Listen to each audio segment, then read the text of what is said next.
Oke, salam dan salam sejahtera dan ulasan saya berkenaan dengan isu panas yang mana kita tahu melibatkan proyek Jana Wibawa, dan kenyataan media hari ini mengatakan bahawa Wan Saiful bakal didakwa pagi ini. Dan di sini kita lihat kenyataan yang dikeluarkan di media mengatakan bahawa SPRM dijangka akan mendakwa Ketua Penerangan Bersatu Wan Saiful Wan Jan esok ketika agensi itu sedang menyiasat kewangan parti berkenaan. Dan di sini juga dikatakan bahawa sumber SPM mengesahkan ahli parlimen Tasik Kelugo itu telah ditahan dan akan didakwa di mahkamah esok, iaitu hari ini, berhubung inisiatif Jana Wibawa. Dan kita juga lihat di sini bahawa Wan Saiful telah pergi ke ibu pejabat SPM di Putrajaya untuk membantu siasatan. Dan dia telah pergi ke pejabat SPM pada jam 8 malam dan tidak dapat dihubungi sejak itu. Dan sementara itu, apabila jemputan akhbar daripada SPM menyatakan dua individu akan didakwa di Mahkamah Kuala Lumpur berhubung dengan kes Jana Wibawa pagi esok, iaitu hari ini. Dan kedua individu itu tidak dapat dinamakan seperti mana amalan biasa dengan jemputan demikian. Penangkapan ini dibuat ketika siasatan terhadap akaun Bersatu dan inisiatif kerajaan semasa era Presiden Parti Muhyiddin Yassin menjadi Perdana Menteri.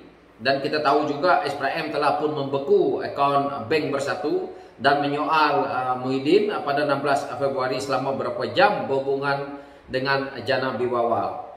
Dan di sini kita tahu juga yang dilibatkan untuk disoal siasat adalah Tengku Zahrul ataupun kita tahu juga sebagai Menteri Keuangan, Menteri Perdagangan hari ini. Dan di sini juga kita lihat dikatakan juga program Jana Wibawa atau program Jana Ekonomi Pemakasaan Kontraktor Bumiputra Berwibawa diperkenalkan mempercepatkan pelaksanaan projek yang memacu pemulihan ekonomi negara pasca COVID-19. Ia sebenarnya untuk bertujuan meningkatkan kemampuan kontraktor Bumiputra dan membantu mereka yang lebih berdaya saing. Dan apa yang kita lihat mungkin berlaku salah guna kuasa yang di sini. Dan dalam perkembangan berkaitan juga kita tahu Menteri di Jabatan Perdana Menteri iaitu Menteri Undang-Undang dan Reformasi iaitu Datuk Seri Azlina Othman Said berkata Jana Wibawa melibatkan 56 projek yang telah dikeluarkan surat setuju terima iaitu SST dengan nilai keseluruhan projek RM6.3 bilion. Tapi di sini dikata walau bagaimanapun terdapat beberapa senarai SST yang telah dikeluarkan yang mana melibatkan ahli keluarga, pimpinan utama parti politik. Dan apa yang kita tahu hari ini, setakat ini SPRM belum dapat kena pasti nilai sebenar projek tersebut. Ini katanya dalam jawapan tertulis di parlimen. Dan ini adalah sebagian daripada siasatan lebih luas mengenai projek yang telah diberikan melalui rundingan terus. So, apa yang kita lihat di sini, apa yang kenyataan yang dikeluarkan oleh media hari ini berkenaan dengan isu projek Jana Wibawa ini, yang mana apabila kita lihat media dengan terang-terang menyebut Ketua Penerangan Bersatu iaitu Wan Saiful Wan Jan yang mana akan bakal didakwa pada pagi ini, maka jelas bahawa media pun tidak akan berbohong dalam isu ini, kerana jika media keluar kenyataan bahawa Wan Saiful Wan Jan akan didakwa, maka boleh didakwa pula media ataupun boleh disaman media berkenaan dengan isu memfitnah. So di sini saya harap pemimpin Bersatu, pemimpin PAS tolong jawab kenapa hari ini berlakunya pendakwaan terhadap Ketua Penerangan Bersatu. Dan kita tahu juga ada projek melibatkan kaum kerabat keluarga terdekat. Jadi hari-hari kita dengar di parlimen pemimpin-pemimpin PAS lebih kuat, seolah-olah pemimpin PAS lah yang berada dalam parti Bersatu yang mana mereka pertahankan. Jelas kita tahu bahawa pemimpin PAS mungkin mendapat dana daripada parti Bersatu ataupun dalam komponen Perikatan Nasional itu sendiri apabila melibatkan wang negara. Wang negara itu adalah wang rakyat yang mana diselewengkan melalui projek tender ataupun kita tahu direct nego yang dilakukan sewaktu COVID-19.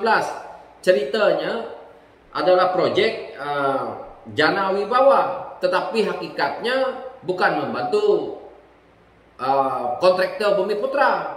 Kita tahu proyek ini lebih kepada proyek-proyek yang telah pun mereka senarai ataupun mereka buat sendiri, lantik kawan-kawan mereka.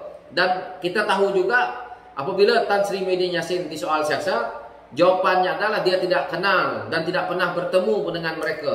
Memang kalau kita nak buat salah, kita nak buat rompakan duit rakyat, takkanlah nak bertemu dengan orang. Sekarang ni semua politik, mereka dah tahu perkara-perkara ini. Orang buat rasuah zaman ni bukan hulu duit. Tak ada dah main hulu-hulu ya, kayak macam zaman dahulu.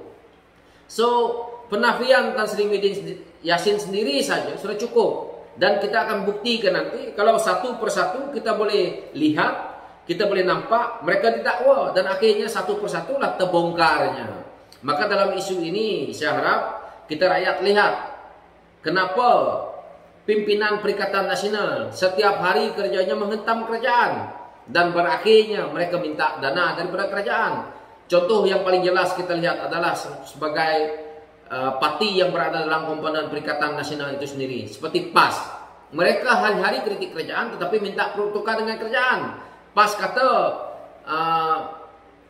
duit sumbangan itu adalah sedekah, atau yang mana kita tahu pula hari ini PAS beria-ia minta peruntukan kerajaan. Kalau banyak orang yang nak menyumbang, kenapa ahli parlimen PAS tidak menggunakan duit sumbangan itu untuk membantu rakyat? Hari ini bantulah rakyat. Perikatan Nasional yang mereka laung-laungkan hari ini, kalau betul rakyat yang menyokong mereka ini adalah orang yang banyak duit, tak payah sibuklah dengan peruntukan kerajaan yang 1-2 juta. Mereka boleh dapat saja 10 juta, 20 juta daripada rakyat yang nak membantu. Kita tahu hutang negara meningkat disebabkan oleh siapa? Bukan disebabkan oleh kepimpinan yang amat berhormat Perdana Menteri Datuk Seri Anwar Ibrahim yang ada hari ini.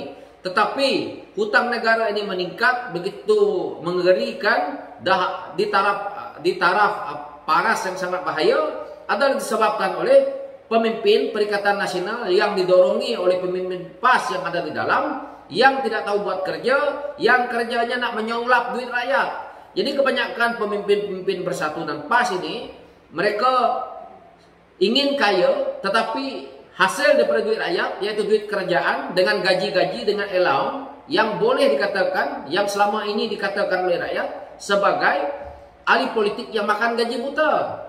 Pemimpin mereka masuk berhujah dalam parlimen, tidak ada manfaat yang terbaik untuk negara. Yang ada adalah mereka cuba untuk membuat propaganda-propaganda murahan.